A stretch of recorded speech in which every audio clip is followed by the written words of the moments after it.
বিয়ে মানে পিঠাপুলি রান্নাবান্না খাওয়া দাওয়া। আর বিয়ের পিঠাপুলি তো স্পেশাল, বিয়ের আগে থেকেই শুরু হয়ে যায় বানানো। আর আমাদের বাগেরহাট এলাকার বিয়েতে পিঠা তো মাস্ট বি থাকবে, আর বিভিন্ন ধরনের পিঠা থাকতে হবে। আর তার মধ্যে পান পিঠা নামের একটা পিঠা আছে, ওই পিঠা না হলে আমাদের এলাকার বিয়ে হয় না। তো আজকে আমার মা যদিও পান পিঠা বানাচ্ছে না, আমার মার উপর দায়িত্ব পড়েছে তক্তি পিঠা বানানোর। তো আম্মু সেটাই প্রসেসিং করছিল। এখানে সব কিছু আম্মু নিয়ে নিয়েছে তক্তি পিঠা বানাতে যা যা লাগে, নারকেল, চিনি, চালের গুঁড়া, এইসব আর কি। তো আম্মু প্রথমে নারকেল আর চিনি দিয়ে একটু ভালো ভালো করে মাখা করে নিচ্ছে। ওই যে সাথে একটু পানিও দিয়ে দিল যাতে এটা একটু নরম নরম মাখো মাখো হয়, আঠালো আঠালো হয়। তো আম্মু প্রথমে এই যে জাল দিয়ে এটাকে আঠালো করে নিবে, আর এর ভিতরে সামান্য গরম মশলার গুঁড়া দিয়ে নিয়েছে। তো এটাকে আম্মু নাড়তে নাড়তে একদম পানিটা শুকিয়ে ফেলবে, মানে আঠা আঠা হয়ে যাওয়া পর্যন্ত আম্মু এটাকে নাড়তে থাকবে।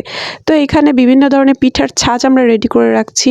এখানে তেল দিয়ে ঘি দিয়ে এটাকে প্রিপেয়ার করে রাখছি যে এটা নামানোর সাথে সাথেই বানাতে হবে, কারণ এটা গরম গরম বানাতে হয়। তো আম্মু এই যে আঠালো হয়ে আসলে এখানে চালের গুঁড়িটা অ্যাড করে দিয়েছে। চালের গুঁড়িটা অ্যাড করার সাথে সাথে এটাকে মাখিয়ে একদম ওর সাথে মানে মিক্সড করে নিতে হবে, নাহলে একটু দেরি হয়ে গেলে এটা একদম শক্ত হয়ে যায়। তো আম্মুর সাথে সাথে মিক্সড করেই এমনি ঢেলে দিল প্যানে। তো এখন এটাকে একটু মথে নিতে হবে, যেহেতু গরম আছে এটা হাত দিয়ে মথা ইম্পসিবল। তো এটাকে গরম গরম যেহেতু মথতে হবে, তো আপু এখানে একটা খুন্তি দিয়ে ওটাকে চেপে দিচ্ছিল, মানে মথে নিচ্ছিল। দেন এটাকে গরম গরমই আমরা গোল গোল শেপ করে ওই ছাঁচের মধ্যে দিয়ে বিভিন্ন ধরনের পিঠা বানাচ্ছিলাম। আর পিঠা বানায় উঠতে উঠতে এগুলো একদম শক্ত হয়ে যাচ্ছিল, কারণ এই তক্তি পিঠাগুলো শক্তই ভালো লাগে। তো এই যে আমরা বিভিন্ন স্টাইলের পিঠা বানাচ্ছিলাম, তো এইগুলা এক জায়গায় করে রাখতে রাখতে এগুলো শক্ত হয়ে যাচ্ছিল।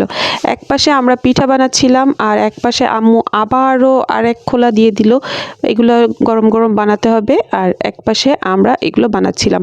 আর এই পিঠা বানাতে আমরা 3-4 জন একসাথে বানাচ্ছিলাম, যাতে গরম গরম তাড়াতাড়ি বানানো যায়। একজন একজন করে হলে গরম গরম আসলে হয় না। তো এই যে আরেক খোলা হয়ে গেছে, এদিকে আমরা বানাচ্ছি পিঠা হাত দিয়ে, ওদিকে আম্মু জাল দিচ্ছে। আর এই যে আমাদের ফাইনালি পিঠা রেডি। আমার হাজব্যান্ড তো এই তক্তি পিঠাটা খেতে অনেক পছন্দ করে। তোমরা কারা কারা এটা খেতে পছন্দ করো, আর কাদের অঞ্চলে বিয়েতে পিঠা দেওয়ার চল আছে, অবশ্যই আমাকে জানাবা। আজকে এখানে বিদায় নিচ্ছি, সবাই ভালো থেকো, আল্লাহ হাফেজ।